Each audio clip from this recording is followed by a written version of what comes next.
आप मंदिर में पूजा करते हैं, बहुत अच्छी बात है। हम पूजा का दर्शन भी कर लेते हैं, वह भी हमारे लिए बहुत प्रभावकारी है।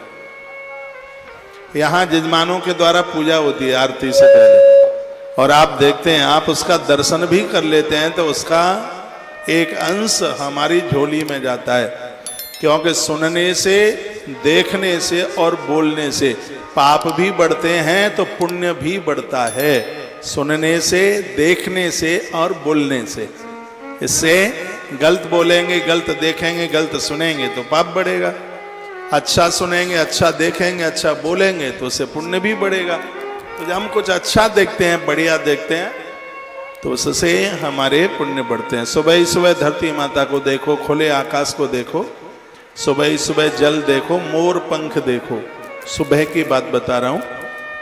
वृक्षों को देखो, ये बहुत ज्यादा शुभ है। भोर में इनका देखना शुभ।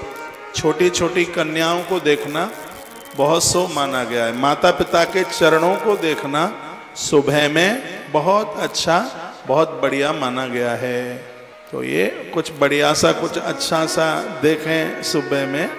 गौ माता का देखना अच्छा माना गया है, बहुत बढ़िया माना गया है। तो अच्छा क्या नहीं माना गया वो भी आप सुन लीजिएगा।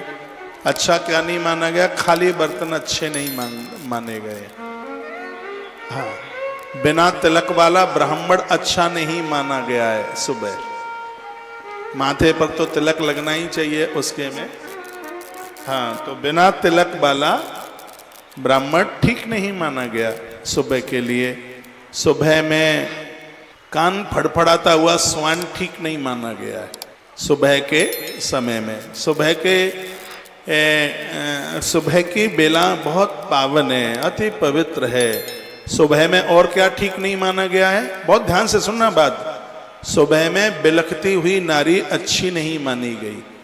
सुबह में लड़ते हुए परिवार अच्छे नहीं माने गए। वो उस दिन सुबह ही तो था जब महाराज दशरथ और माता कैकेयी लड़ रहे थे, झगड़ रहे थे। वो सुबह का समय था, अवध का अन्नदाता चला गया। तो भोर में यह गलती ना कीजिए, लड़िएगा मत, रोइए मत, दुख मत जताइए। ये सुबह में ठीक नहीं है। गौ माता का दूध है, कच्चा दूध अमृत की तरह होता है।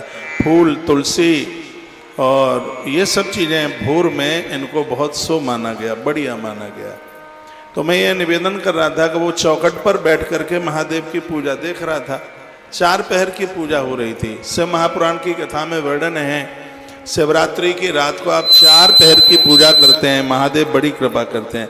टाइमिंग्स आप लिख लेना, इसके टाइम क्या है। पहली पूजा 9 बजे शुरू होती है, 1.5 घंटे की पूजा है, 10:30 बजे पूरी हो जाती है। दूसरी पूजा 11 बजे आरंभ होती है, आधा घंटे के लिए विराम। बाथरूम चले जाइए, दूध चाय पानी पीना है वो पी लीजिए, थोड़ा पाम सीधे कर लीजिए, फिर आके बैठ जाइए। तो आधे घंटे का उसमें बीच में रेस्ट होता है। दूसरी पूजा है 11 बजे आरंभ होती है, 12:30 बजे पूरी होती है, फिर आधे घंटे का विराम ले लीजिए। 1 बजे फिर तीसरी पूजा आरंभ कीजिए और वो 2:30 बजे पूरी हो जाएगी।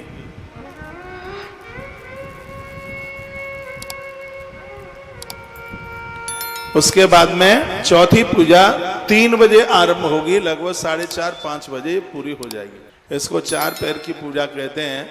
कहते हैं कि शिव महारात्रि को जो भगवान महादेव की 4 पैर की पूजा कर लेता है, उसे 365 दिन भगवान महादेव की पूजा करने का, नहीं 1 वर्ष तक महादेव की पूजा करने का उन्हें पुण्य प्राप्त हो जाता है। भगवान शिव की पूजा में शिव महारात्रि को बहुत बड़ा माना गया है।